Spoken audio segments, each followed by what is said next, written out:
এ করো কি তুমি এই দড়ি সিংহটি নাও এই বাইটে আর ডিম দিয়ে ভাজবা পান্তা ভাত দিয়ে খামো নি। ঠিক আছে ভাজ মনে এখন। দড়ি সিংহের বাড়ার পান্নে পাড়া পুতা নামান্য হয়ে গেছে। আম্মু তুমি এখন বাড়া শুরু করো। এই তো বাড়তে আসছি বাবা। দড়ি সিংহের বাড়া হয়ে গেছে। বাড়া দড়ি সিংহের মাছের মধ্যে এখন যেমন কুচাইনা পেঁয়াজ, হলদির গুঁড়ি, মরিচের গুঁড়ি, নুন, এখন ডিম দিতে হইবে। এখন সবকিছু একলগে মাখতে হইবে।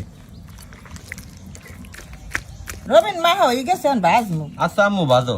ভাজার পান্নে ফ্রাই প্যানের মধ্যে দিয়ে দিতে আছি সোয়াবিন তেল। আম্মু তেল তো গরম হয়ে গেছে, এখন এই তেলের মধ্যে ডিম আর চিংড়ি মাছের মিশ্রণ দিয়ে দাও। দিতে আসছি। আমার ধারণা বল তেল তেমন গরম হয় নাই। একুলে ডিম আর চিংড়ি মাছ ভাজা হইতে আছে, আর একুলে আম্মু কয়টা দড়ি চিংড়ি কুটতে থইছে, এর মধ্যে দিয়ে দিতে আছে হলদির গুঁড়ি, নুন। রবিন এখন এই উপরে সিঙ্গুর মাছ দিয়ে দিম। দিয়ে দাও আম্মু। এক কুল ভাজা হয়ে গেছে, আর উল্টে আর এক কুল ভাজতে হইবে। ডিম দিয়ে চিংড়ি মাছ ভাজা হয়ে গেছে। ডিম দিয়ে চিংড়ি মাছ ভাজা আজ খাইতে কলম জম্মের মজা হইবে মনুরা। আব্বু আম্মু তো তোমার পান্নে চিংড়ি মাছের পিজা বানাইছে। হ্যাঁ পিজার মতো নিছি নাই। যাক এখন তুমি স্লাইস করে কাটো। প্রথমে পান্তা ভাতে একটু চিংড়ি মাছ দিয়ে ডিম ভাজা মাইকেল হই। ল আব্বু খাওয়া শুরু করি। আচ্ছা বিসমিল্লাহ। বিসমিল্লাহ। আব্বু টেস্ট কেমন? অনেক মজা বেটা অনেক মজা। আবার আলাদা করে যে চিংড়ি মাছ গুলো দিয়েছে এগুলো যখন ময়ে পড়তেছে তখন কিন্তু আরো বেশি ভালো লাগবে।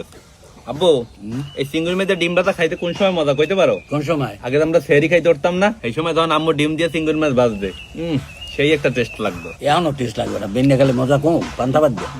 মোটেও কম না, একটু হুদা খাই।